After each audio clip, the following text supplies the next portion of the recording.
Selamat siang teman-teman. Siang hari ini saya akan membicarakan tentang pertumbuhan ekonomi, stabilitas ekonomi, dan ketenagakerjaan di Indonesia. Sebelumnya biarkan saya memperkenalkan diri. Saya Sony Dian Marta dari Universitas Santa Dharma, Prodi Ekonomi, yang akan mempresentasikan laporan pekerjaan saya pada siang hari ini. Perkembangan perekonomian di Indonesia. Produk domestik bruto. Pertumbuhan ekonomi di Indonesia masih tertekan. Perekonomian Indonesia tumbuh melambat pada triwulan 9 tahun 2019 sebesar 4,97%. Secara struktural tidak banyak perubahan yang terjadi pada sektor unggulan Indonesia. 3 sektor terbesar masih terdiri dari sektor industri pengolahan, sektor perdagangan, dan sektor konstruksi. Pertumbuhan tertinggi terjadi pada subsektor industri kimia, farmasi, dan obat tradisional sebesar 12,7%. Pertumbuhan tersebut didorong oleh peningkatan produksi bahan kimia, barang dari kimia, serta produksi farmasi, obat kimia, dan obat tradisional. Sementara itu, industri makanan minuman dan industri tekstil masih tumbuh masing-masing sebesar 7,9 dan 7,2%. Kedua industri tersebut ditopang oleh peningkatan produksi di daerah-daerah sentra produksi serta permintaan dari luar negeri yang masih tumbuh. Sektor pertanian tumbuh lebih tepat. Sektor pertanian, kehutanan, dan perikanan tumbuh 4,3% lebih tinggi dibandingkan periode yang sama tahun sebelumnya, 3,8%. Produksi sektor ini secara umum meningkat kecuali produksi tanaman pangan dan kehutanan yang masing-masing terkontraksi sebesar 1 dan 0,2%. Penurunan produksi tanaman pangan disebabkan oleh cuaca ekstrim musim kemarau yang lebih panjang dari tahun sebelumnya. Sementara itu, produksi tanaman, perkebunan, dan peternakan meningkat tajam menjadi 5,2 dan 7,9%. Pertumbuhan produksi tanaman perkebunan didorong oleh meningkatnya produksi kelapa sawit. Produksi peternakan juga meningkat untuk menyeimbangkan permintaan pada komoditas ayam, ras, telur ayam, dan daging sapi. Pertumbuhan sektor jasa semakin tinggi. Di sisi lain, sektor jasa tumbuh semakin cepat meskipun kontribusi terhadap PDB masih cenderung kecil. Sektor yang tumbuh paling cepat pada triwulan 9 tahun 2019 berturut-turut adalah sektor jasa lainnya, jasa perusahaan, dan informasi komunikasi. Jasa lainnya tumbuh sebesar 10,8% pada triwulan 9 tahun 2019, lebih tinggi dibanding pertumbuhan pada periode yang sama, tahun 2018 yang sebesar 9,0%. Jasa perusahaan tumbuh lebih cepat dari 9% pada triwulan 9 tahun 2018 menjadi 10,5% pada triwulan ini. Sementara itu informasi dan komunikasi tumbuh mencapai 9,7%.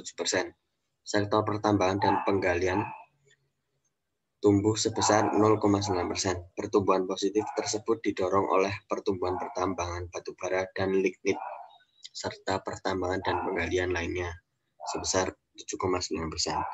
Tertahannya pertumbuhan sektor ini disebabkan oleh kontraksi yang terjadi pada pertambangan migas dan panas bumi sebesar 2,3%.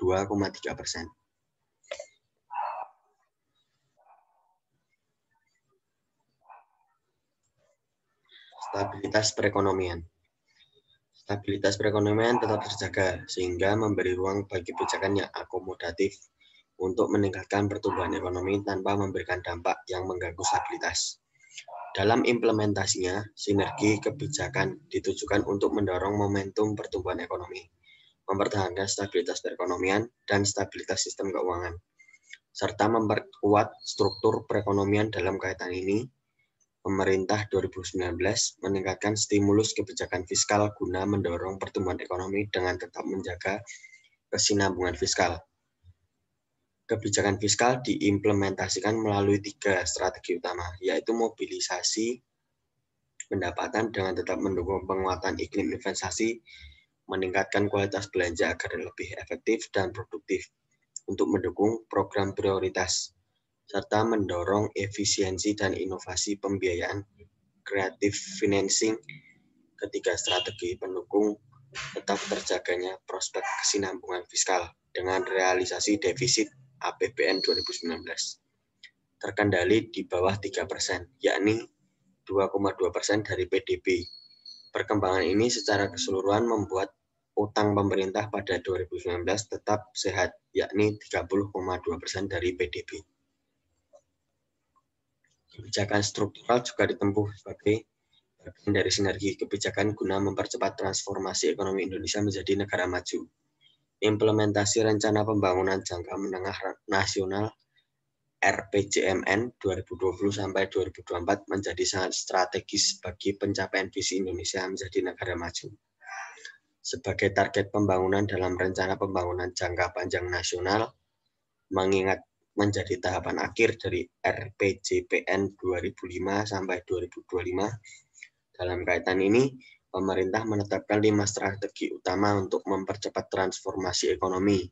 5 strategi tersebut meliputi pembangunan SDM, melalui peningkatan kompetensi keahlian dan penguasaan ilmu pengetahuan dan teknologi. Pembangunan infrastruktur untuk menopang konektivitas industri dan pariwisata. Penyederhanaan regulasi melalui Omnibus Law yang difokuskan pada penerbitan undang-undang, UU Cipta Kerja dan UU Ketentuan Umum dan Fasilitas Perpajakan untuk penguatan perekonomian. Penyederhanaan birokrasi dan kebijakan untuk menurunkan ketergantungan ekonomi terhadap sumber daya alam ke arah industri manufaktur dan jasa yang berdaya saing dan bernilai tambah tinggi. Transformasi ekonomi didukung oleh sinergi kebijakan antara Bank Indonesia, pemerintah, otoritas jasa keuangan atau OJK, dan otoritas terkait yang secara konsisten melanjutkan reformasi struktural.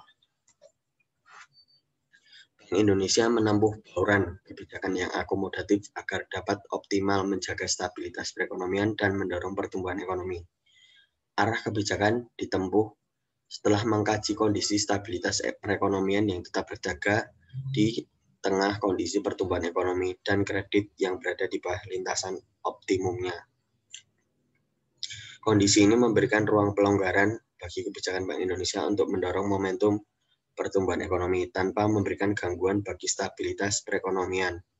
Indonesia meyakini bauran kebijakan yang ditempuh dari kebijakan moneter, kebijakan makroprudensial, kebijakan sistem pembayaran, hingga kebijakan pendukung lainnya memiliki hubungan yang saling melengkapi dan memperkuat untuk mendukung kesinambungan pertumbuhan ekonomi dalam perkembangannya. Pilihan instrumen dan timing implementasi bauran kebijakan Bank Indonesia yang akomodatif dilakukan dengan mempertimbangkan dinamika pasar keuangan global Indonesia. Mempertahankan suku bunga kebijakan BI 7-day reverse repo rate di tengah kondisi global yang tidak menguntungkan ini. Bank Indonesia secara konsisten fokus kepada upaya menjaga kecukupan likuiditas perbankan agar stabilitas sistem keuangan terkendali. Langkah ini dilakukan dengan memperkuat strategi operasi moneter dan menjaga stabilitas nilai tukar rupiah. Respons kebijakan terlihat makin menjaga stabilitas perekonomian sehingga memberikan ruang bagi pelonggaran kebijakan moneter untuk mendorong momentum pertumbuhan ekonomi. Juni 2019, Bank Indonesia yang akomodatif juga ditopang oleh kebijakan Bank Indonesia lainnya seperti kebijakan makroprudensial, kebijakan sistem pembayaran, dan kebijakan pendukung lainnya.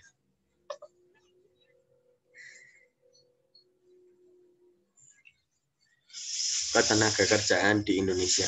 Karakteristik tenaga kerja berdasarkan kelompok pengeluaran.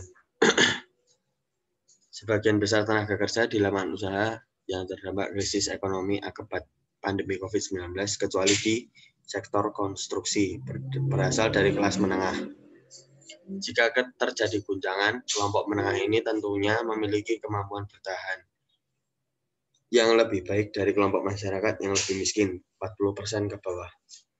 Karena kemungkinan mereka masih mempunyai tabungan atau aset sosial. Namun lebih dari setengah kelompok menengah ini berada di awal karirnya, sehingga tabungannya pun masih terbatas. Jika krisis berkepanjangan, ada kemungkinan tabungan mereka habis. Hal ini tentunya meningkatkan kerentanan tenaga kerja dari kelompok menengah. Di samping itu, kelompok menengah ini memiliki bentuk situasi ketenaga kerjaan di lapangan usaha yang terdampak pandemi COVID-19.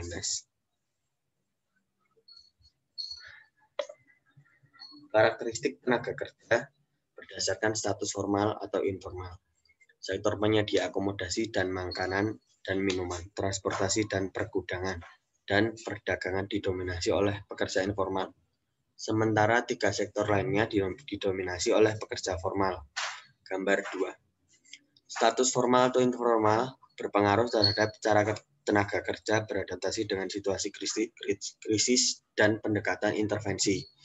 Kebijakan penanggulangan pengangguran sebagai contoh, pekerja sektor informal lebih mudah mengubah jenis usaha, fleksibel, tergantung pada kondisi perekonomian daripada pekerja formal. Namun, pekerja informal memiliki akses terbatas terhadap program pelindungan sosial dan program pemerintahan lainnya. Sebagai contoh, program pemulihan ekonomi nasional yang dirancang untuk menanggulangi dampak krisis COVID-19 baru menyasar sektor formal. Oleh sebab itu, perlu juga kebijakan atau program penanggulangan krisis yang menargetkan pekerja untuk di sektor informal. Karakteristik tenaga kerja berdasarkan jenis kelamin. Sektor transportasi dan pergudangan, perdagangan, konstruksi, dan industri pengolahan didominasi laki-laki. Sementara sektor jasa lainnya dan penyedia akomodasi dan makanan dan minuman didominasi perempuan.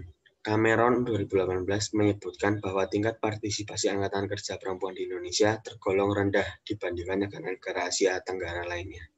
Krisis akibat pandemi COVID-19 berpotensi makin menekan tingkat partisipasi kerja perempuan. Hal ini dapat terjadi karena proporsi perempuan yang bekerja di sektor jasa lainnya dan penyedia akomodasi dan makanan minuman lebih besar daripada laki-laki, sehingga peluang perempuan di PHK atau dirumahkan pun cukup besar. Karakteristik tenaga kerja berdasarkan pendidikan tinggi. Keenam sektor didominasi oleh tenaga kerja dengan latar belakang pendidikan sekolah menengah atas atau SMA, kecuali sektor konstruksi yang didominasi lulusan sekolah dasar. Makin rendah tingkat pendidikan pekerja, makin terbatas pilihan pekerjaannya pada kelompok pekerjaan dengan keterampilan rendah ini. Hal ini meningkatkan kerentanan mereka di pasar tenaga kerja. Matebula et al. 2015 menyebutkan bahwa pekerja dengan tingkat pendidikan rendah cenderung memiliki peluang kehilangan pekerjaan yang lebih besar daripada mereka yang berpendidikan tinggi, khususnya di sektor konstruksi. Selain itu, latar belakang pendidikan tenaga kerja yang berpotensi terdampak krisis memberikan informasi penting terkait pendekatan intervensi kebijakan penanggulangan pengangguran yang harus diambil. Sebagai contoh, krisis akibat pandemi COVID-19 berpotensi mengubah struktur lapangan kerja dan dunia bisnis karena pekerjaan yang berhubungan dengan teknologi informasi dan komunikasi berpotensi memainkan peran penting ke depan. McKinsey dan Company 2020. Oleh sebab itu, peningkatan kapasitas pencari kerja terkait teknologi, misalnya melalui pelatihan, menjadi sangat penting. Dalam hal ini harus disesuaikan dengan latar belakang dan tingkat pendidikan peserta pelatihan. Terima kasih teman-teman sudah mendengarkan presentasi saya. Jika ada salah kata, mohon dimaafkan. Terima kasih.